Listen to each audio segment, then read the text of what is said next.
আসসালামু আলাইকুম শিক্ষার্থীবৃন্দ, স্টাডি উইথ মাহবুব চ্যানেলের পক্ষ থেকে তোমাদের স্বাগতম।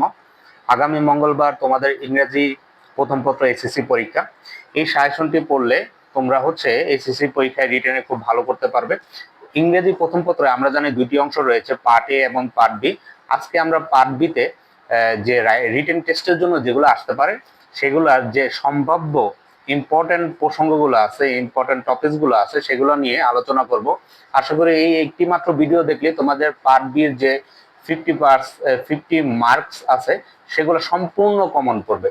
তাহলে তোমরা ধৈর্য ধরে এই ভিডিওটি শেষ পর্যন্ত দেখো এবং আমার চ্যানেলটি সাবস্ক্রাইব করো, কারণ প্রতিদিন আমি এই সাজেশন ভিত্তিক টপিকসের উপর ভিডিও দিচ্ছি এবং এগুলো তোমাদের বোর্ড পরীক্ষায় অবশ্যই কমন পড়বে। আচ্ছা, পার্ট বি এর যে ইংরেজিতে প্রথম অংশটা আসে সেটা হচ্ছে প্যারাগ্রাফ। তাহলে এখানে আমরা প্যারাগ্রাফের সাজেশন দিয়েছি। আমরা পড়ব ট্রি প্লান্টেশন, ডিফরেস্টেশন। এখন ট্রি প্লান্টেশন আর ডিফরেস্টেশনের লেখাগুলো একই রকম, এই কারণে আমরা সাজেশনে প্রথমে এটিকে রেখেছি। A book fair you have visited recently, এটা পড়বা। আওয়ার ন্যাশনাল ফ্ল্যাগ পড়বা। ইওর স্কুল ম্যাগাজিন অথবা স্কুল লাইব্রেরি, এই দুইটা যে কোনো একটা আসতে পারে। স্মার্ট ফোন অথবা merits and demerits of mobile phone আসতে পারে। The life of a farmer, a street hawker, early rising, July revolution অথবা কোটা রিফর্ম। এখন একটা জিনিস দেখো, গত বছর আমাদের দেশে যে ঘটনাটা ঘটে গেছে, এরপরে জুলাই রেভলিউশন অথবা কোটা রিফর্ম একই টপিকস। তোমরা জুলাই রেভলিউশন যে লেখাগুলো লিখবা, কোটা রিফর্মের ঠিক একই লেখাগুলো লিখতে পারবা। তাহলে এই জুলাই রেভলিউশন এবং কোটা অথবা কোটা রিফর্ম বিভিন্ন বোর্ডের জন্য কিন্তু খুবই এবারের জন্য ইম্পর্টেন্ট, অর্থাৎ একদম নতুন টপিকস কিন্তু আসার মতো। এখন প্যারাগ্রাফ পড়তে হলে আমাদের লিখতে হলে কি করতে হবে, সেখানে মিনিমাম 200 ওয়ার্ডের আমাদের প্যারাগ্রাফ লিখতে হবে এবং আমাদের প্যারাগ্রাফে দেখবা 5 থেকে 6টা অনেক সময় কোয়েশ্চেন থাকে, সেই কোয়েশ্চেনগুলোর অ্যান্সার যাতে আমাদের প্যারাগ্রাফের ভিতরে থাকে, তাহলে সেগুলা তোমরা পড়বা। তাহলে আবার আমরা ওভারভিউ করি, আমরা প্যারাগ্রাফ কি কি পড়বো। ট্রি প্লান্টেশন অথবা deforestation, a book fair you have visited, our national flag, your school magazine or school library. যাদের স্কুল ম্যাগাজিন আছে তাদের এবার স্কুল ম্যাগাজিন আসবে না, স্কুল লাইব্রেরিটা তাদের জন্য ইম্পর্টেন্ট আর কি। The life of a farmer, smartphone অথবা merits and demerits of mobile phone. তোমরা চাইলে কম্পিউটারও একই লেখা লিখতে পারো যদি কম্পিউটার রিলেটেড কোনো প্যারাগ্রাফ আসে। A street hawker, early rising, July revolution and quota reform. এবার আমরা পরের টপিকে চলে যাই। আমাদের ইংরেজি প্রথম পত্র পরীক্ষায় 9 নাম্বার যে অংশটা আছে সেটা হচ্ছে কমপ্লিটিং স্টোরি। এখন কমপ্লিটিং স্টোরি প্রতি বছর দেখা গেছে দুই টাইপের আসতে পারে, ট্র্যাডিশনাল স্টোরিজ অথবা ক্রিয়েটিভ স্টোরিজ। তাহলে ট্র্যাডিশনালের জন্য যেগুলো ইম্পর্টেন্ট সেগুলো আমরা দেখি। এ থার্স্টি ক্রো খুবই important and traditional. Failure is the pillar of success, Robert ব্রুশের। Two rats and the monkey, Bayazid love for his mother, an honest woodcutter. A friend in need is a friend indeed. Unity is strength. King Midas and his golden touch. Slow and steady wins the race. তাহলে আমরা এগুলো traditional stories ভিতরে এগুলো আসার মতো। ইদানিং সময়তে আমরা ক্রিয়েটিভ স্টোরি দেখি, বিগত ঢাকা বোর্ডেও আমরা দেখেছি যে ক্রিয়েটিভ স্টোরি আসে। এখন ক্রিয়েটিভ স্টোরি আসলে একটা জিনিস আমাদের মাথায় রাখতে হবে, সেটা হচ্ছে আমাদের ঘটনাটা পজিটিভলি লিখতে হবে। অর্থাৎ একজন রিক্সা পুলার সেই সৎ অনুযায়ী তার ঘটনাটা তোমাকে অগ্রসর করতে হবে, অনেস্ট রিক্সা পুলার অথবা একজন ইন্টেলিজেন্ট বয়, এখানে পজিটিভ কথাবার্তাগুলো লিখতে হবে। তাহলে ক্রিয়েটিভ স্টোরি কি কি আসতে পারে আমরা দেখি। A lucky rickshaw puller, the reward of an honest rickshaw puller অথবা আন ইন্টেলিজেন্ট বয়। এই ক্রিয়েটিভ স্টোরি, এই তিনটা আমরা দেখে গেলে এই সেম প্যাটার্নের যে লেখাগুলা, সেই লেখাগুলো আমরা যে কোনো একটা ক্রিয়েটিভ স্টোরিতে লিখতে পারবো। এই কারণে আমরা এখানে এই তিনটি চয়েস করেছি। এখন চলে আসো আমরা 10 নাম্বার দেখব। এখানে ইংরেজি প্রথমে 10 নাম্বারে আসে গ্রাফস অ্যান্ড চার্টস। ঠিক আছে, তোমাকে পাই চার্টও দিতে পারে, গ্রাফ চার্টও দিতে পারে, কিন্তু লেখা কিন্তু একই থাকবে, একই ধরনের লেখা তুমি লিখবা। দি নাম্বার অফ ইন্টারনেট অথবা মোবাইল ফোন ইউজার নিয়ে আসতে পারে। একুশে বইমেলা নিয়ে আসতে পারে, যেমন প্রতি বছরে একুশে বইমেলাগুলা মানে কতজন লোক যায়, কতজন লোক সেখানে ভিজিট করে, এবার বইমেলা, গত বছরের বইমেলা, এরকম তুলনামূলক যে গ্রাফটা আসে সেই গ্রাফের কথা এখানে বলা হয়েছে। ফ্যামিলিজ হাউসহোল্ড এক্সপেন্ডিচার মানে হচ্ছে আমরা যে ফ্যামিলিতে বিভিন্ন খরচ করি সেটা কোন ক্ষেত্রে কত পার্সেন্ট করে খরচ করি। The choice of profession by different subject, বিভিন্ন ডিফারেন্ট সাবজেক্টে আমাদের যে প্রফেশনের জন্য যে চয়েসটা সেটা কত পার্সেন্ট থাকে, আইটি সেক্টরের কত, গার্মেন্টস সেক্টরের কত, অথবা আরো অন্যান্য সেক্টর আছে সেগুলোতে কত। Spending time on various activities, বিভিন্ন সময় আমরা যে লিউজার পিরিয়ড গুলাতে থাকে তখন হচ্ছে আমরা সময়গুলা কিভাবে কাটাই সেটা একটা গ্রাফ আসে, তুলনামূলক গ্রাফ, সেই গ্রাফটি আমাদের ইংরেজিতে বিশ্লেষণ করতে হয়।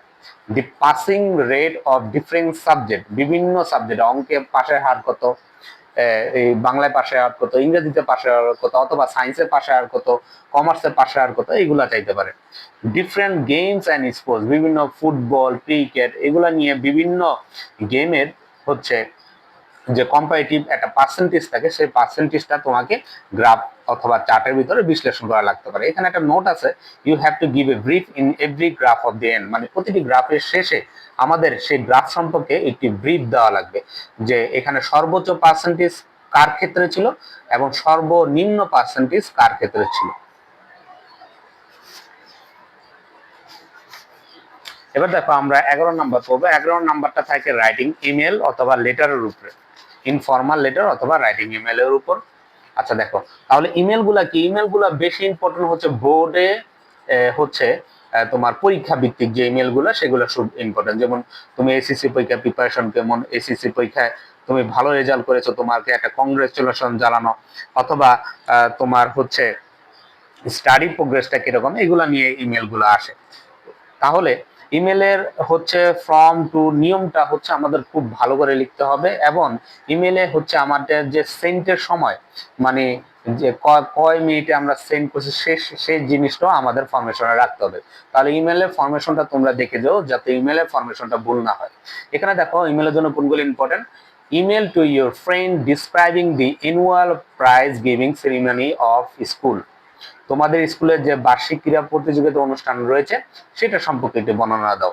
সাপোজ এটা না এসে আসলো 21শে ফেব্রুয়ারি নিয়ে বর্ণনা দাও, তোমার স্কুলে 26শে মার্চ অনুষ্ঠান হয়েছে সেটা নিয়ে বর্ণনা দাও। তাহলে লেখাগুলা কিন্তু একই থাকবে, যে অনুষ্ঠানের নামটা ভিন্ন তোমরা বসায় দিবা। ইমেল টু ইউর ফ্রেন্ড, তারপরে ইম্পর্টেন্ট হচ্ছে email to your friend about how to do well in the examination, মানে পরীক্ষায় কিভাবে ভালো করতে পারো সেটা জানিয়ে তোমার ফ্রেন্ডকে একটি ইমেল লেখো। ইমেল আবার পরে আরেকটি আছে, email to your friend কংগ্রেচুলেটিং on brilliant result in the SSC exam, মানে তোমার এক বন্ধু হচ্ছে ভালো রেজাল্ট করেছে, তাকে কিভাবে তুমি কংগ্রেচুলেশন জানাবা সেটার উপরে একটি ইমেল। তারপর আরেকটি ইমেল আসতে পারে, সেটা হচ্ছে email to your friend informing him about your preparation for the SSC exam, তোমার একজন ফ্রেন্ডকে তোমার এসএসসি এক্সামিনেশন প্রিপারেশনটা কিরকম সেটা জানিয়ে তুমি তার কাছে একটি ইমেল লিখতে পারো। এরপর হচ্ছে email to your brother advising him not to avoid অ্যাভিল company, এটা অনেক ইম্পর্টেন্ট ইমেলটাও, যে তোমার ভাইকে তুমি উপদেশ জানিয়ে যে তুমি বাজে সঙ্গের সাথে মেলামেশা করবে না, এটা জানিয়ে তোমার ভাইকে একটা ইমেল রচনা করো। তারপর হচ্ছে email to your friend about study progress, তোমার বন্ধুকে তোমার স্টাডি প্রোগ্রেস নিয়ে হচ্ছে তুমি ইমেল রেখো, এটা ইমেলটাও আসতে পারে। আবার কিছু কিছু বোর্ডে দেখা যায় ইনফর্মাল লেটারও আসে, তাহলে ইনফর্মাল লেটার এই তিনটা পড়লেই হবে। Intend to do after your SSC exam, তোমার এসএসসি এক্সামের পর তুমি কি করতে চাও। এরপর আসতে পারে thanking a friend for the birthday present, তোমার কোনো ফ্রেন্ড ধরো তোমার বার্থডে পার্টিতে আসতে পারে না কিন্তু প্রেজেন্ট পাঠিয়ে দিছে, তার জন্য তুমি তাকে কি করলা, যে তুমি এর জন্য তাকে ধন্যবাদ জানালা।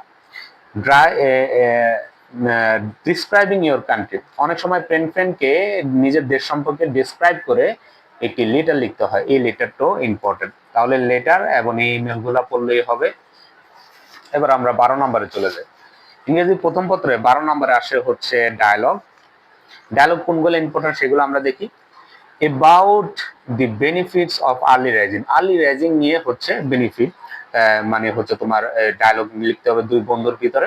তারপর কি আসতে পারে, the merits and demerits of using mobile phone or internet, mobile phone আসতে পারে, ইন্টারনেটও আসতে পারে। তারপর কি আসতে পারে, after the about the importance of taking physical exercise, এটা খুবই গুরুত্বপূর্ণ আসার মতো। তারপর কি আসতে পারে, about your future plan of life, দুই বন্ধুর ভিতরে ফিউচার প্ল্যান নিয়ে আলোচনা হচ্ছে, এখন একজন আরেকজনের ফিউচার প্ল্যান সম্পর্কে জানতে চাচ্ছে, এটা নিয়ে একটি dialogue. About preparation for the SSC exam, তোমার এসএসসি এক্সাম নিয়ে তোমার প্রিপারেশন কিরকম সেটা নিয়ে একটি তুমি ডায়লগ লিখবা। About the causes and remedies of road accident, ধরো এটি রোড অ্যাক্সিডেন্ট নিয়ে দুই বন্ধুর ভিতরে ডায়লগ হচ্ছে, কথোপকথন হচ্ছে, কনভারসেশন হচ্ছে, তো সেক্ষেত্রে তোমাকে একটি ডায়লগ লিখতে বললো।